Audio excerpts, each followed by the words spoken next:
Hello and welcome to the show. It's the Sales for the Nigerian Business Person podcast, available on Spotify, Google, Apple Podcasts, or any podcast player of your choice.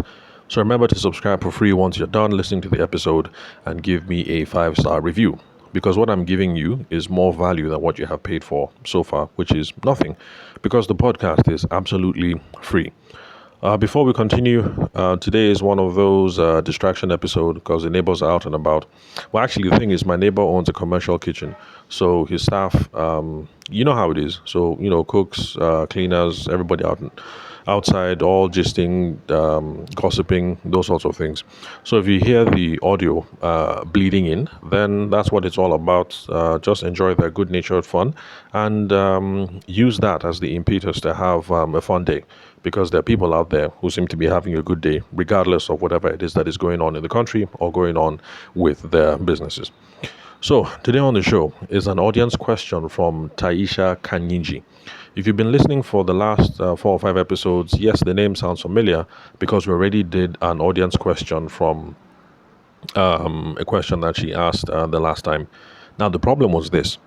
In the previous episode, I think it was the one just before this, or 2 episodes before this, I misread the question the last time.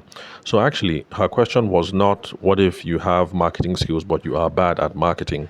But her question was rather, what if I have marketing skills but I can't sell my personality?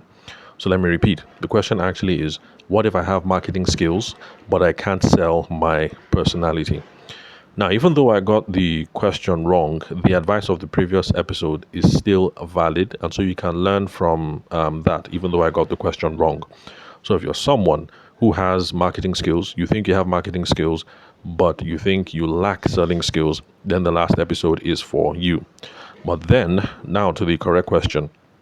If you have marketing skills, but you think you ought to sell your personality as well, my assumption is that you're trying to get people to like you, then this episode should be able to tackle those concerns. So, excuse me. All right, now we're going to go straight into brief definitions as usual. So, marketing. Loads of definitions, but what we have in common is that whoever is defining it is always concerned with creating awareness or interest or engagement or publicity, those sorts of things around your product or service. So, marketing, awareness, interest, engagement, publicity, etc., etc. Selling, on the other hand, is what I also like to describe as conversion skills, especially in this day and age where everybody is talking about conversion this, conversion that, optimizing this, optimizing that. That optimization that people are talking about, like, okay, you have your campaign or you drop flyers or something and it's seen by 1,000 people.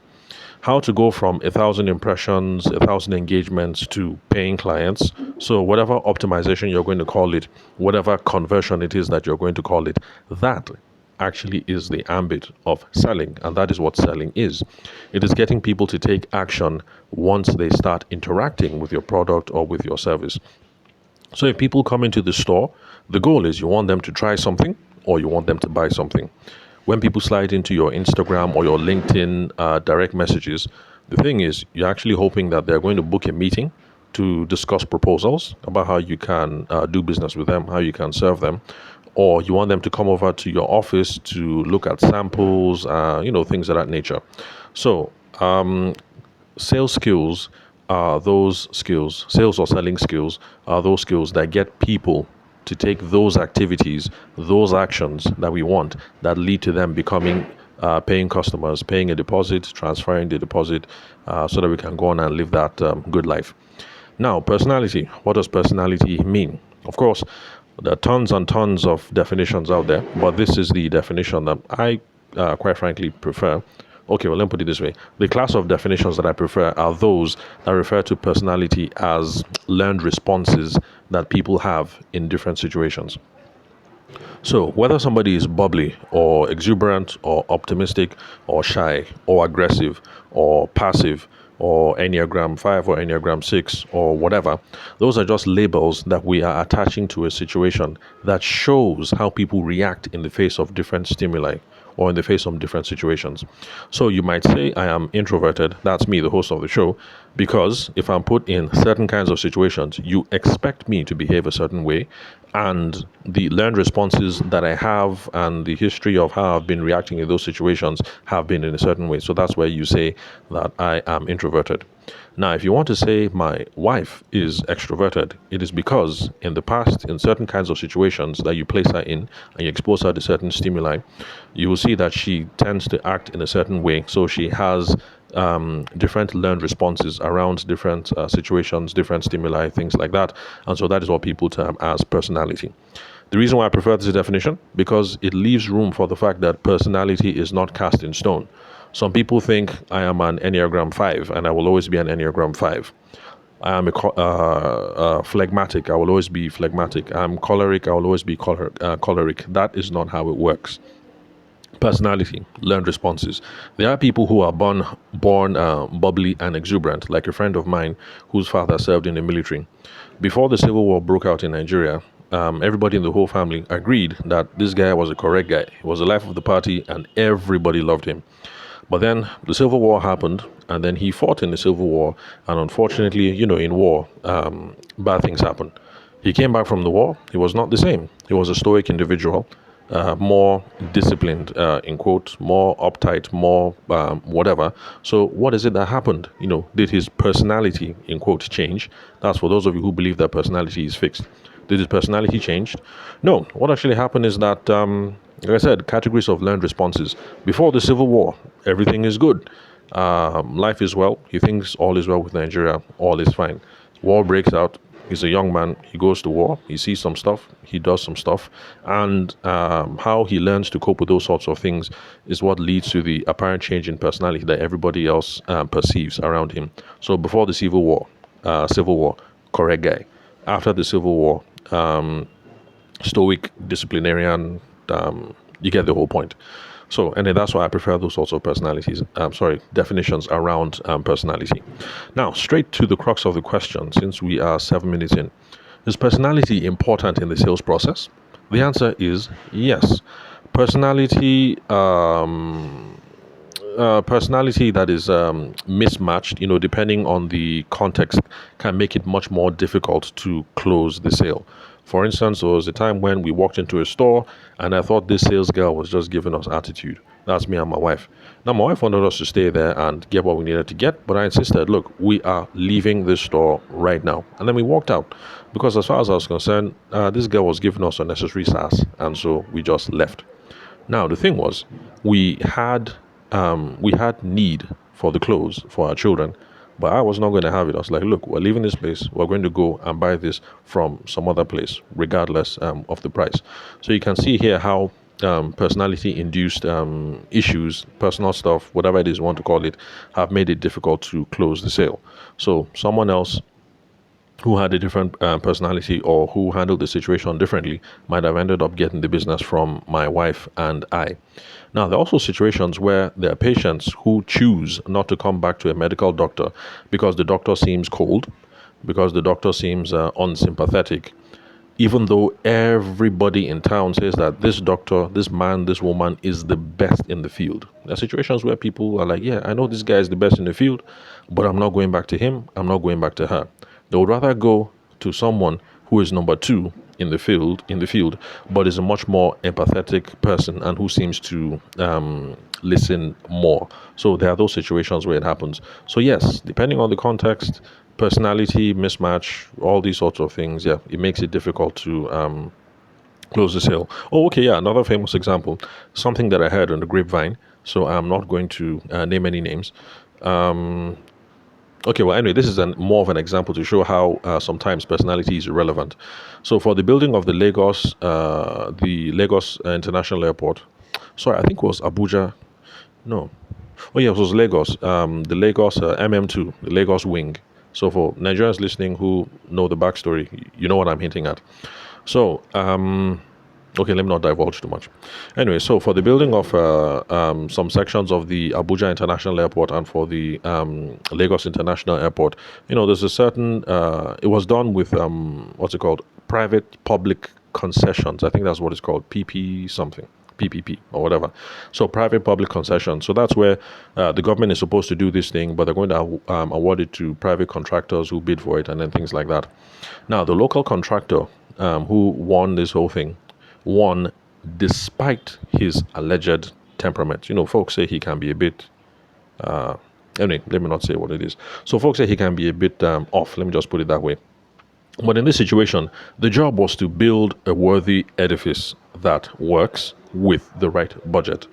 So, folks in the government, people around the building, the project, they were not concerned about making new friends. They were concerned about putting up these edifices in Abuja and Lagos that are international standard and under budget and then stuff like that. So, in this case, personality might have made it harder to work with the individual, but bottom line is they didn't care. We're not here to make friends. I just want this building up by this date and under the right budget. So, does your personality matter to the client or to the potential customer? Like I said, it depends. It is contextual, and we will take it on a case-by-case basis. Now, this is another subset of the question. Should you be selling your personality as part of the sales process? And my answer is no. Because if you're trying to sell your personality to sweeten the deal, you're trying to get people to like you, it adds a layer of complexity to the process, and it makes your job more difficult instead of making your job simpler. Because when we're selling, we're trying to make things simple for us, because the process of selling is hard enough. Because we're trying to figure out, does this person have a want? Do they have a need? Are they interested? We're trying to figure out, are we talking to the right person? We're trying to figure out, do they have a problem that is worth solving? We're trying to figure out, can we help them achieve their vision, help them achieve their goals with our product or our service? And when we have all these details, we're now trying to figure out what is the most effective way to make a presentation. Do I go to their house? Do I get them to come to my office? Is it PowerPoint? Am I creating a video? Am I doing slides? Or am I going there with pencil and paper or a chalkboard? All these other questions. And then after that, we're now worrying about how are we going to get them to make a deposit, to get them to pay in full? Are we going to stagger payments? All these things. So in the normal sales process, it's hard enough that we are trying to deal with all these questions. All these questions, all these processes, all these principles are hard enough on their own. We don't need to add an extra layer of complexity about how can I get these people to like me. That is unnecessary work. Well, if you're one of those folks who like to give yourself extra work, then sure, no problem. You can have at it. And maybe when you hook up with me on LinkedIn or WhatsApp, we can have conversations about how those have worked out for you. So ignore the personality issues. There's no need to sell your personality and get people to like you, because you're adding too many concerns to your plate. What you should do is this: execute your sales process. Personality issues will sort themselves out on their own.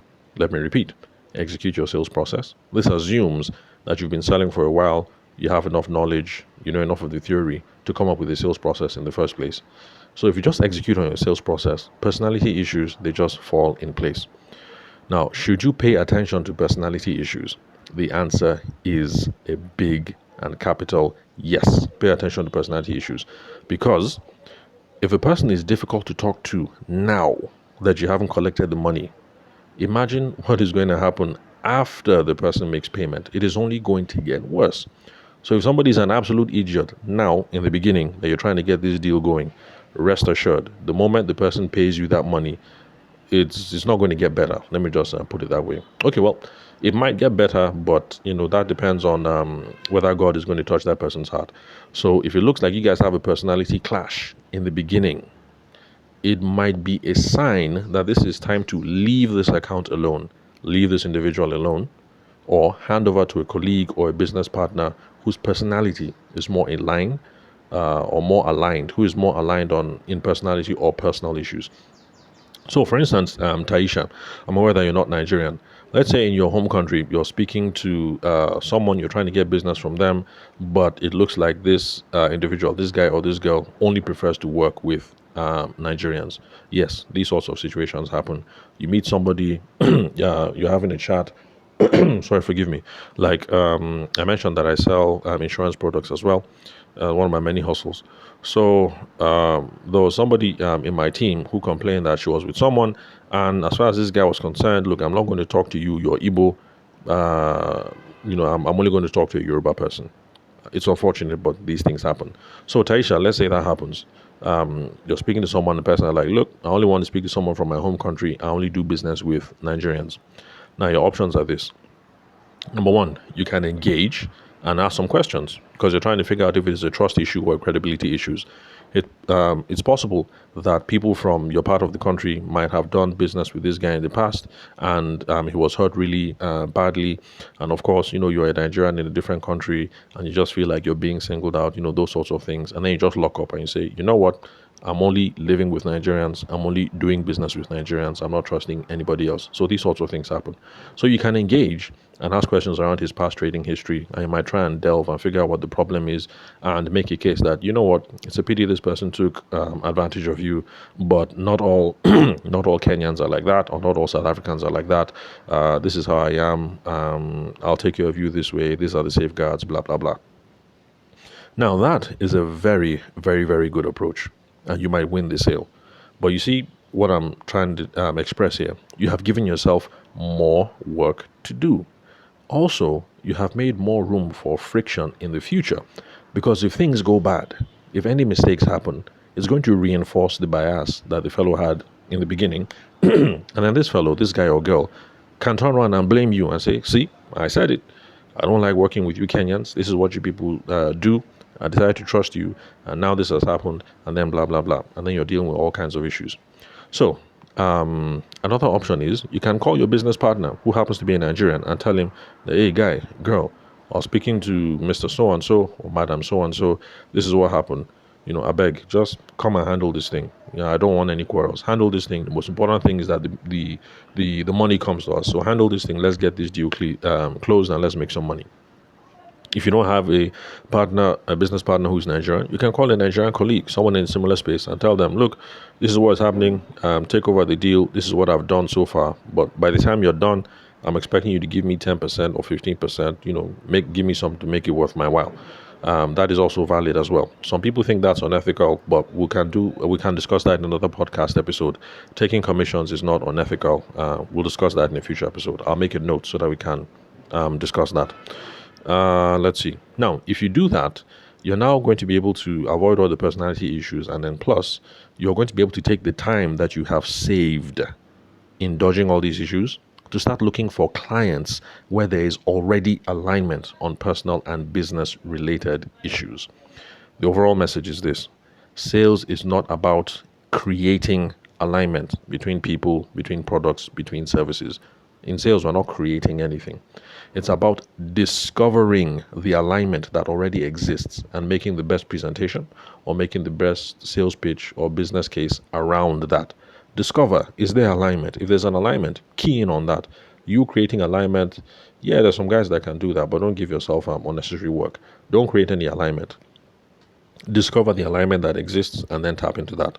So, summary, since we're close to the 20-minute mark, worry about selling your product or your service with the best sales process that you can come up with. Okay? Let the focus be on the product or on the service and on your sales process. Let it not be on your personality. Personality issues will sort themselves out eventually. But I do have one warning though. We must always be professional. We must always be courteous. We must always be appropriately dressed. We must always use the appropriate tone. We should never be late. We should have decent hygiene. I'm sure you guys get the picture.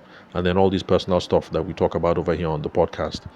If we're using these basic decency factors, everything else should be fine, regardless of whether you are a Taurus or a Gemini or Enneagram 6 or Enneagram 2, or whether you are high decision maker or low influential or extroverted or introverted. So be professional, courteous, dress well, brush your teeth, use deodorant, use your powder, be on time, don't be late. If the meeting is supposed to start for 9 a.m., try and be at the person's office for 8:45 so that you stroll into the office, you have some small chat, but bottom line, 9 o'clock sharp, you guys are already talking business. Everything else should be fine. So that's all for today, folks. Connect with me on WhatsApp or Telegram. You can hit me up on 080-6466-2140. The country code is +234 for those of you who are hitting me up from abroad, like Taisha. Then also connect with me on LinkedIn. The name is Tabishima Ayede, yours truly, your host for the show. And don't worry about the spelling of my name. You can confirm that and my email address on the website where you're listening to this episode, also from the profile of the podcast app where you're currently listening to my voice. So thanks for your time and attention. I will catch you guys at the next episode.